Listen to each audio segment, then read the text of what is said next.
Alright, guys, welcome back to another episode of 7 Days to Die.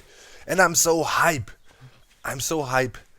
Just listen to an epic song, Nattes Sverd by Clevertak. It's a Norwegian band. That song came out today.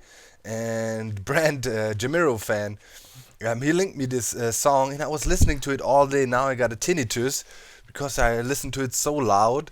It was one of the most epic songs I've ever heard in a long time, man. It's so kick-ass. I tweeted out after listening to the song for a few times, I wanna fight Hulk, destroy the universe, then drink 20 beers in 10 minutes and bang 50 demons. That's how crazy that song was. And then I came on here on the server and remembered, oh god, I got a broken leg. And I'm inching over the map like a freaking snail. Holy crap. How annoying is that? But I'm reaching my goal. I want to go to that riverbank over there. You can see the red flag popping up. And there is my goal. Let me quickly drink. Should we drink a beer on that? Nah. Let's save the beer. Drink some tea.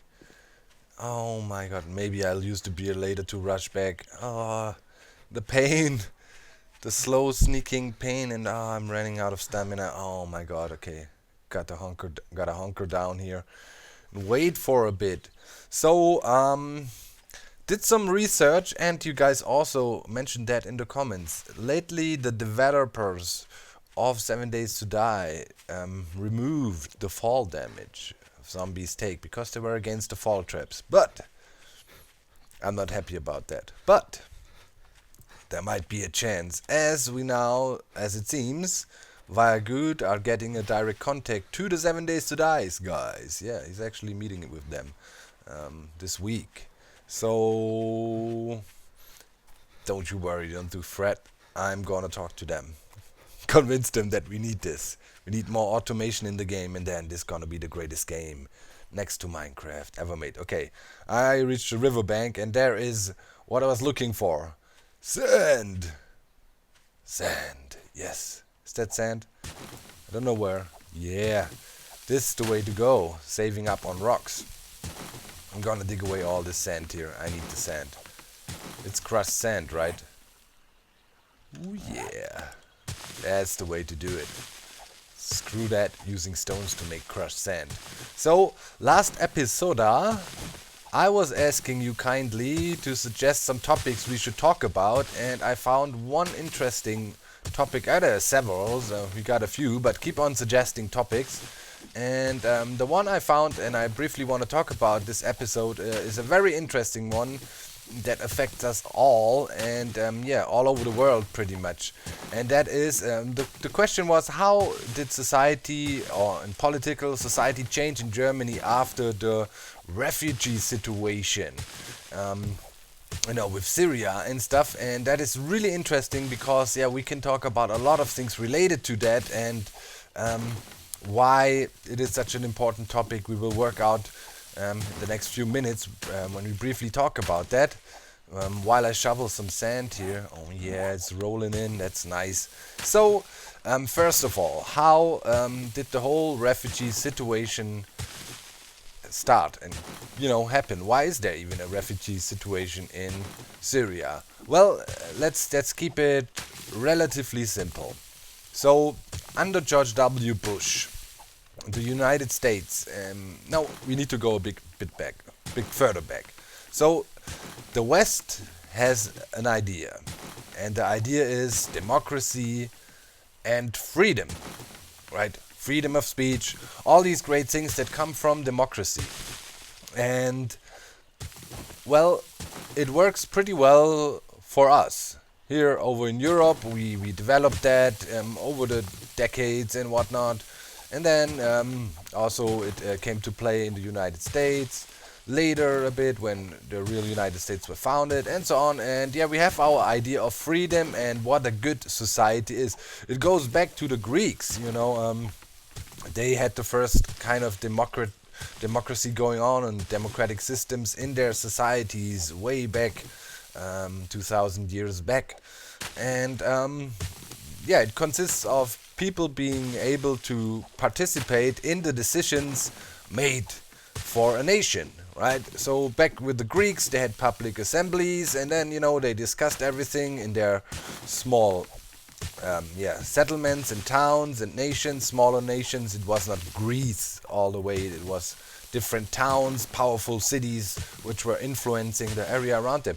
And yeah, it goes back to that, and that is the idea of democracy.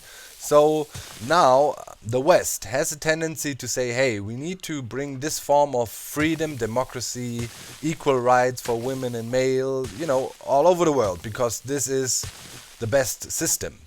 Then we have capitalism on top of that can be discussed if that is the best system or not, But most of the people in the West are firm believers of... Let's turn off this light, it makes it a bit more cozy in here.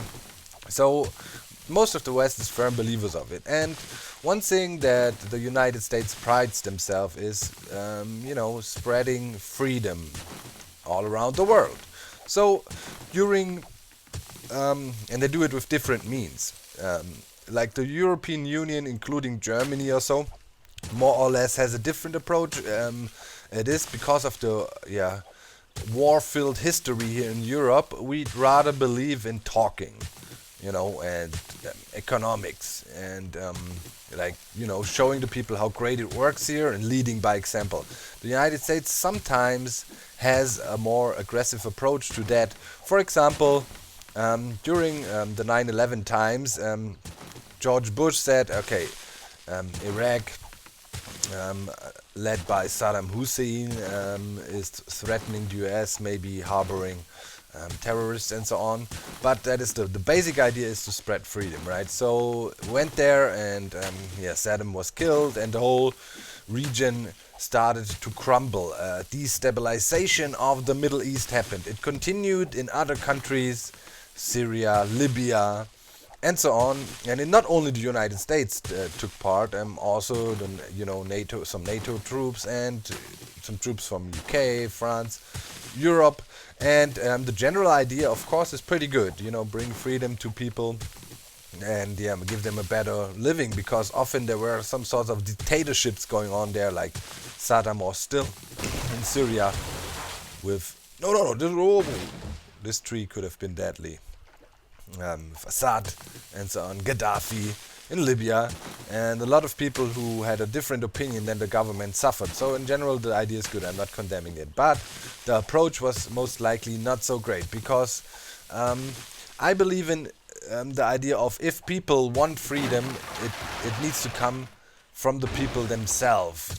They know best what system works well for them, and probably a democracy in the Middle East would most likely not look the same as we share here in the West, right? That makes sense, right? Because there's different cultural influences, religion plays a role, the way a society is run there, and so on. But definitely there could be systems that are kind of democratic, like compared to our system, but under a different cultural influence, just done a bit differently. So the idea of going somewhere, taking out the leader, dictator or whatever who's ruling there, and by military force and replacing it, doesn't really work well. So that led, in the end, it's a very complex topic, I'm just brushing over it real quick. And I don't want to point fingers at anybody, it's just how it went in history right now.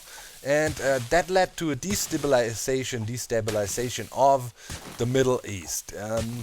Therefore, as there was a vacuum of power in Syria, something like the ISIS could establish themselves. They filled that void and made sure to grow stronger, and using their publicity, using modern ways. That was a bit of a new thing for such an organization, using Twitter and social media to gain power. A lot of people that were conservative when it comes to Islam, and or maybe even radical, liked the idea of this caliphate of having a Muslim nation ruled under Sharia. And when I say Muslim and Islam, people always point out, hey, not all Muslims are like that. I'm totally aware of that.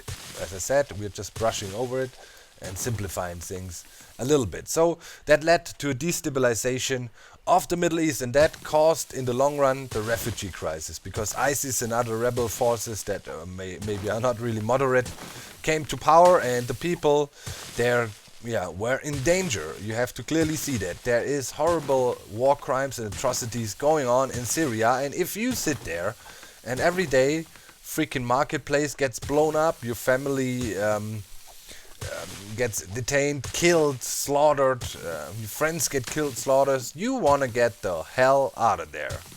I mean, you know, you just want to live, and most people are probably moderate and not interested into politics. They just want to live a normal life, and yeah, therefore you need to flee, you need to get away, you turn into a refugee. So now in our days, it ain't that easy anymore. You're like, you know, you would think, okay, if shit sucks here in Germany, I just run to Holland or Netherlands and try to hide and wait it out until things get better. That happened too, for example, in World War II, when the Nazis started to go after the Jews actively and started the Holocaust. A lot of Jewish Germans went to abroad, went to England, went to America and so on, you know, looking for safety. So now, within Europe, then we had the situation, as we believe in these Western values we talked about right at the beginning. We also have the idea of, if somebody is in need, we need to give them shelter. If somebody is a refugee, if his life is in danger, if the life of his family is in danger, we want to give them a safe harbor. And that is also one of the core values of the European Union. Therefore, if we stand for these values, when then actually these values are needed, we should be willing to fulfill them. Especially Germany feels dedicated to that because we have our history. As mentioned, you know, we had the Nazi time, and that always influences the political decisions in Germany. We are trying to still compensate for that on the one side, and on the other hand also found out firsthand what it happens if you turn too nationalist and go too crazy about stuff like that. It turns out to be a disaster. It led to millions of Germans die. It led to millions of foreigners die. It led to war. It led to destruction and a complete setback for human society for decades. You know, worldwide. There was the World War. So we know, okay, you need to uphold the human rights a lot. They are precious. They can be taken away quickly. So that is the German approach to things. So now we have the European Union, and let's say a few million people are in danger out there in Syria and other places in the Middle East, and they want to come to the European Union as a safe harbor and want to be protected here. So the idea of the European Union is solidarity, helping together. So now, first of all, you think, yeah, that's a great idea, should work out. But in reality, sadly, it didn't work out so great. And that's why we have a refugee crisis now, pretty much, and a lot of problems in the European Union, also in Germany, and so on. So, look, we have Germany as the number 3 economic in the world, I think, or, you know, way up there. Things are going good here, taxes are flowing in like crazy, low unemployment rates and so on. Export champions, exporting all our goods all over the place, rich.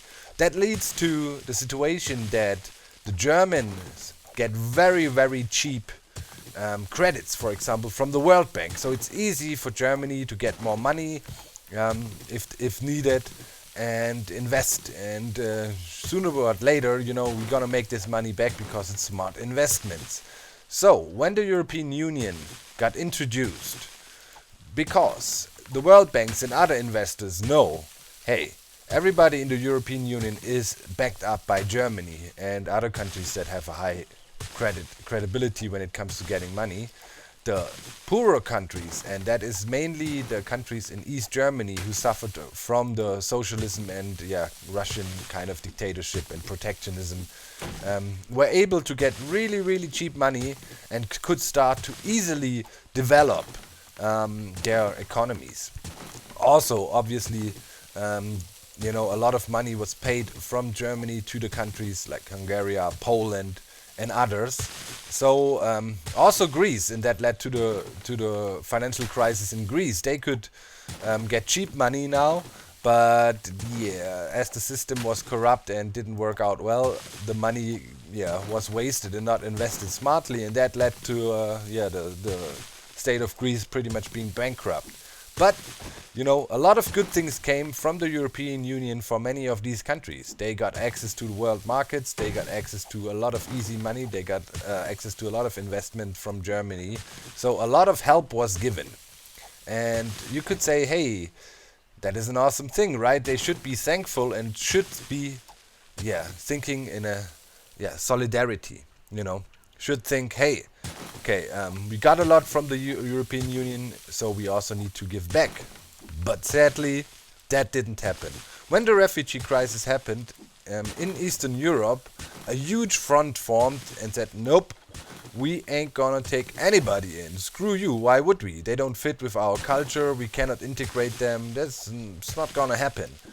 So that was a huge shock for Germany, for the German politicians, led by Angela Merkel, who believed in, you could say it was a bit naive. She believed, we have this pact together in the European Union, we help each other out, and when there's a refugee crisis, that's not great because it causes problems in a country if you have to host a few refugees or many.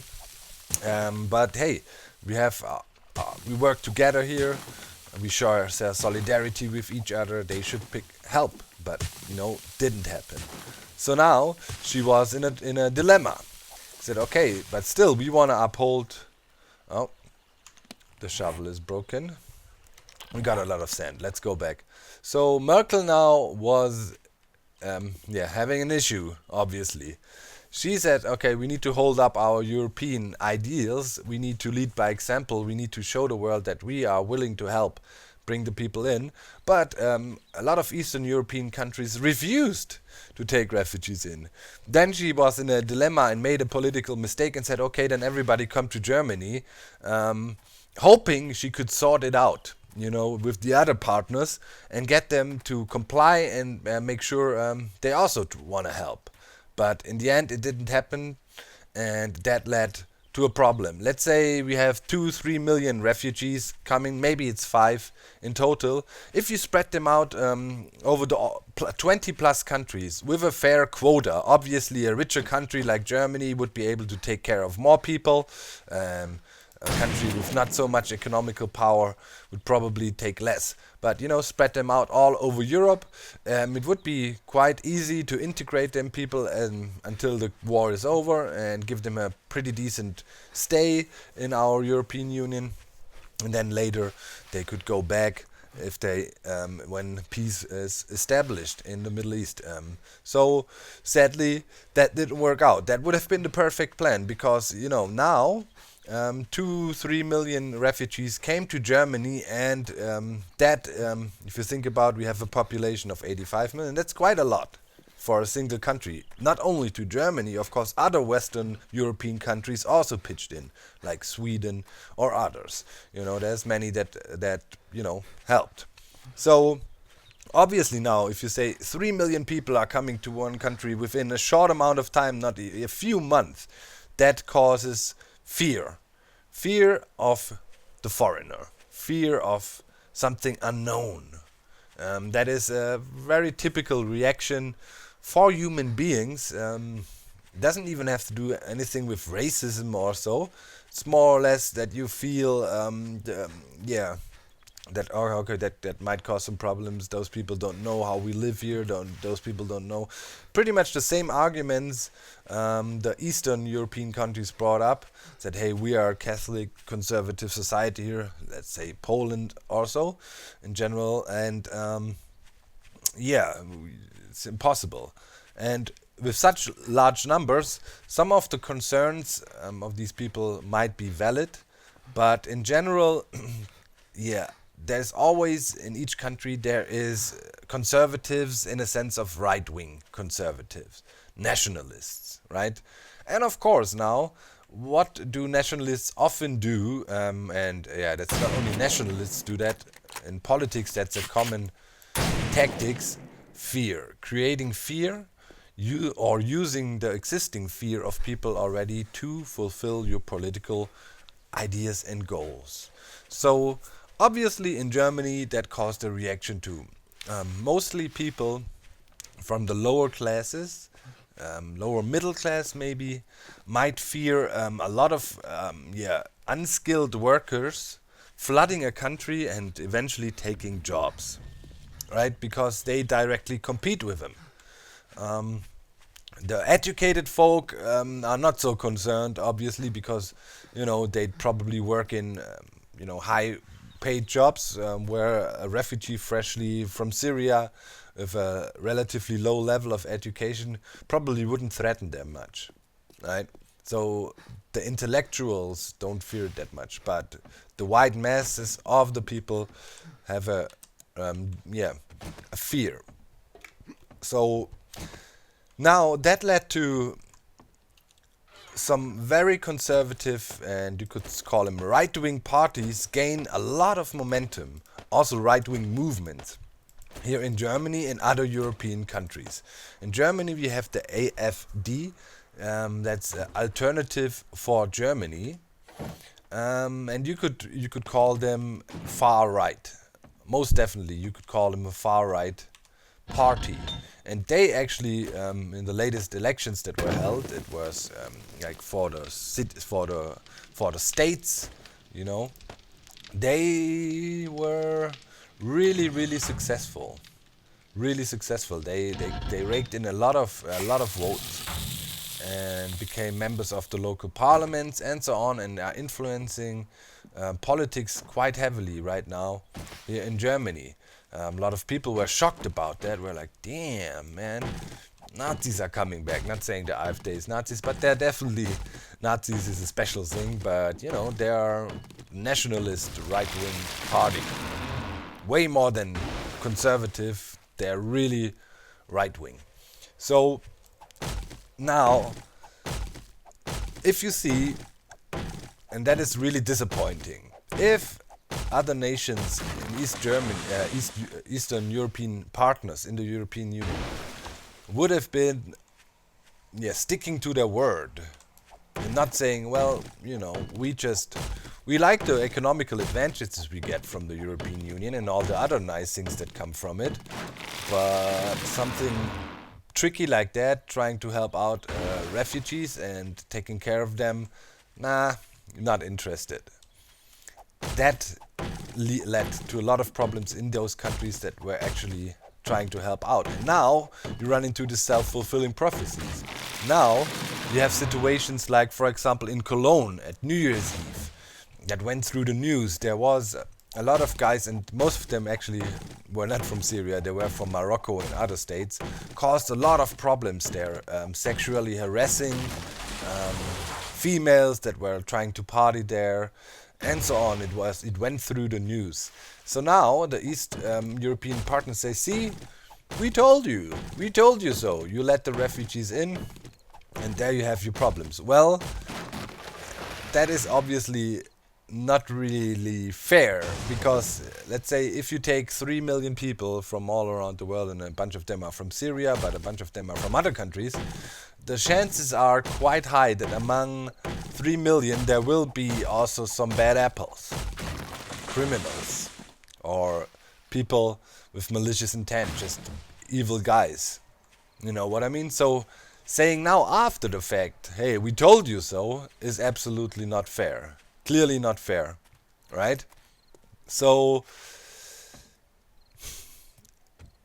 it was a huge disappointment for Germany and other Western European partners that some of the Eastern European partners let us hang there. Just said, nah, not gonna do it. Now, Merkel gets blamed a lot. For many of the things we need to get some clay. For many of the things that happened, oh wait, let me see. Oh, we can't make no steel because we have no clay. Okay, then we need to make an iron shovel to bridge us over there, so we can get some clay and feed it into our furnace. So now we sit in a dilemma. Obviously, Germany is influential in the European Union because of economical power, political power, mainly because economical power.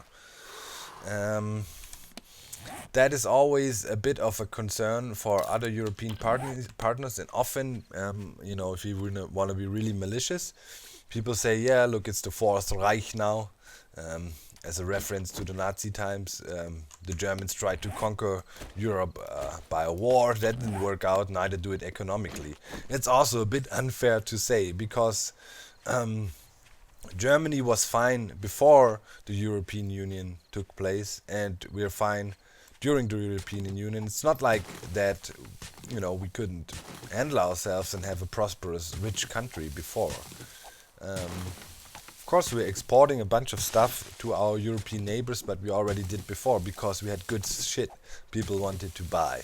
So as a German, you always feel like, what did we do wrong now? We just, it's not our fault. Things were going well here, and there still are, and now you get blamed for everything.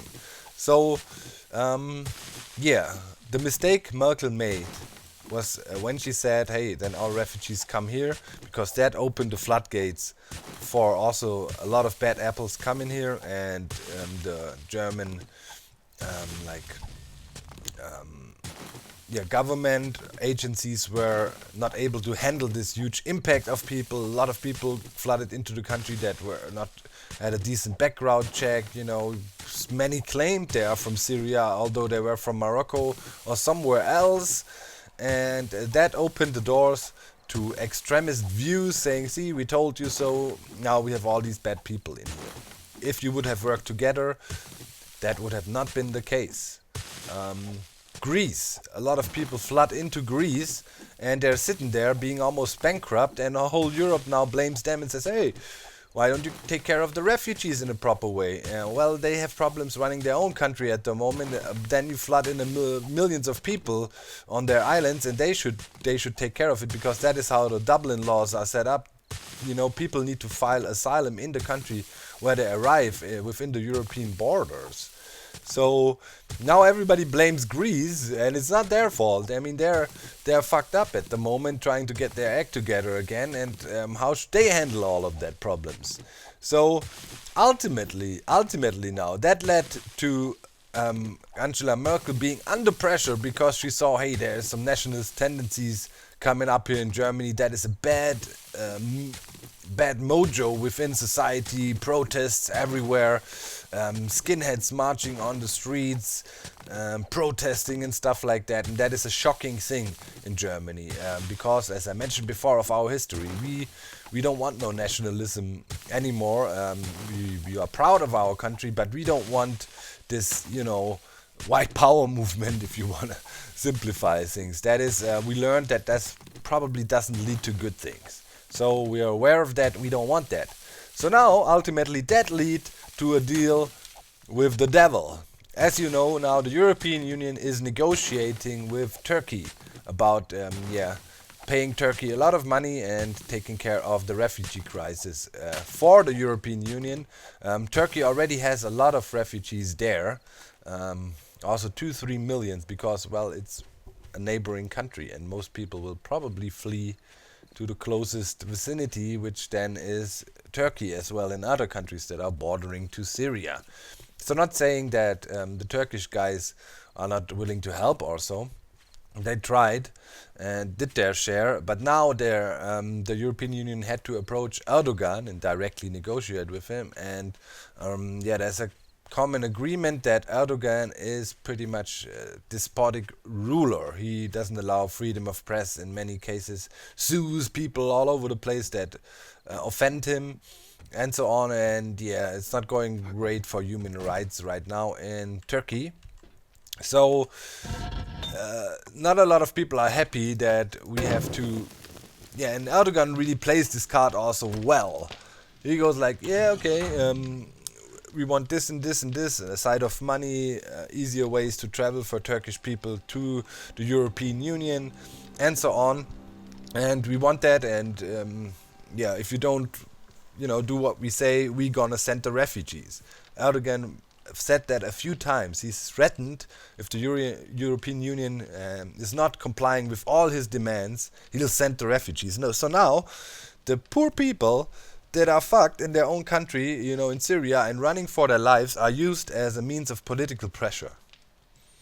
Um, as pretty much are held hostage for political interests, which is completely against everything that you should think about is a good idea, when it comes to human rights, right? Now, using people that are in need and are in peril for your political gains. So that is, in a quite simplified version, the political situation right now because of the refugee crisis. And it's all fucked up. So, in the end, who's to blame? Hard to tell. I can only say it would have been a good move by the Eastern European countries to show solidarity there too, try to help out. Nobody would have said they have to take millions of people in or whatever, but I think they would have been able to help out there, and then together as the European Union we could have helped these people and sorted it out. Work together with our agencies to sort out the bad apples and take care of them. Either send them back to Syria if they want to come here and commit crimes, or put them in front of a judge and prosecute them and send them to jail if they commit crimes here. But now everything is a bit out of hand and things are going quite crazy. So that's that topic. I'm gonna spend the night here. For the guys who like the building progress more, don't you worry, I got some ideas and we're gonna get to that now. Down here in my hole. Na na na na na na na na. To which Pearl Jam song was this a reference? Let me know in the comments. And of course, you can always suggest topics for us to discuss in the video comment section, and I will pick them up, talk about it. Today a little bit more of a political topic. Maybe next time we can talk about something else. We don't want to keep it too political all the time, of course. But I think it's a important thing we talked about now, to make some things clear when it comes to that. Hopefully nobody felt offended, like a Polish viewer or something like that, because obviously that's politics. That is the humans and the people living in a country maybe think a bit differently and don't always agree with politicians when it comes to those things. You know what? Let's break this out. So my idea for the thing, as we found out, fall damage is not really a thing anymore, but we want to use campfires to burn the zombies down here, and that should hopefully work well. So I'm gonna finish that and then I'll show you what the plan is. So we will have a walk around situation all around here. We will use our old strategy with using some blocks to keeping the zombies from coming through. They fall in here in our mosh pit, and here we obliterate them with fire and gunfire. That should work out fairly well in my book, and I think they should start burning if they touch a campfire. We need to test that, but I am relatively sure about that. Okay, so this is the base of the hole now. Probably we want to have wedges here in the corners too. I'm just trying to get some more stone, which I successfully did now, and then we should be able to cook up some more cement mix so we can fortify this whole thing down here. So that's it for now. We need to get up, get a bunch of new materials. Then we need an access tunnel to that thing and some storage maybe around there and so on. And And then also the building on top needs to be done. Oof, I thought I'm gonna fall down here. Okay, Nebris came and checked out the place. He was like, oh, our competition will lead to beautiful things. Yeah, I believe so too. Well, it's a friendly competition, of course. I appreciate what Nebs did over there. Huge ass building, but I'm more like, yeah, efficiency that is important to me, and I hope that will work out. Okay, cement. Let's get some more here, and also there. Cooking up some stone. It all takes a bit of time. Let's get some sand. Okay, we got some stone, we got sand, we got a bit of cement mix, and we should be able to make more concrete here. Okay, and yeah, I'll keep on working here a little bit, and I'll be back. Alright guys, still down here in my hole. And lots of digging. The good thing is I can pretty much dig day and night. Nothing will harass me down here. And yeah, now I need more concrete. I got the room laid out. Here is gonna be the wall leading up. Like so. This high and 1 block higher, and then I'm gonna connect to this part. But yeah, 1 block higher than this. So yeah, further up. So this pokes out a bit.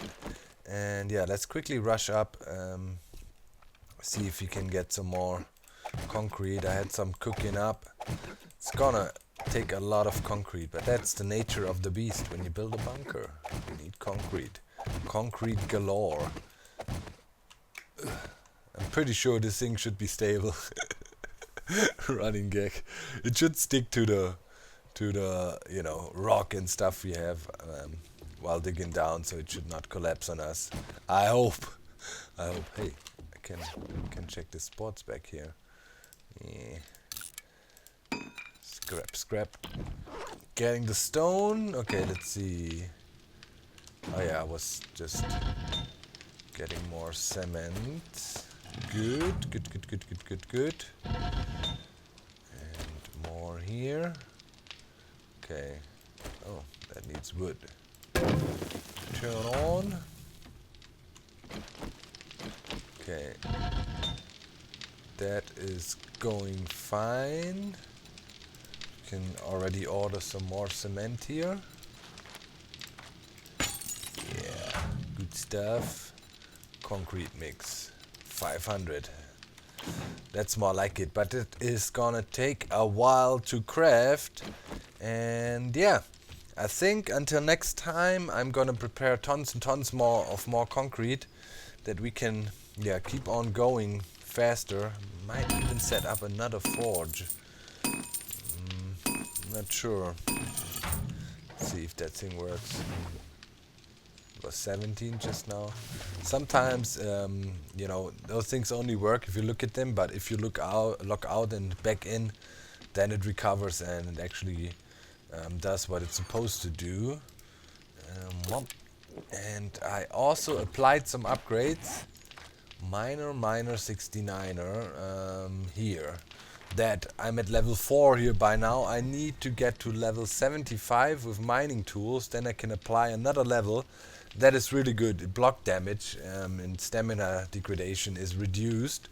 Block damage raised. So here I will get 100% block damage. Here it's already 86, so assuming it will go to 100, so in total you can get 200% block damage with mining tools. And right now with green tools still, although I also crafted a bunch of axes again to get that up, so the next one should be better. So yeah, when we get into blue tool range, we might be able to one-shot rocks, which would speed up the process a lot. Right now it's 2 shots, then a rock is broken, so that would be 100% improvement in our digging speed. Well, in any case, let's call it for today. Our hole is coming along, and next time we should be able to lay out the room fully and make a connection to the top, and yeah, try out the fire. And yeah, we need something on top too to lure the zombies in. I heard one. one screamer when I was digging down there during the night, but I think she vanished.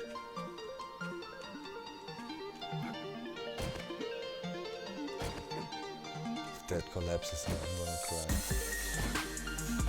Seems stable.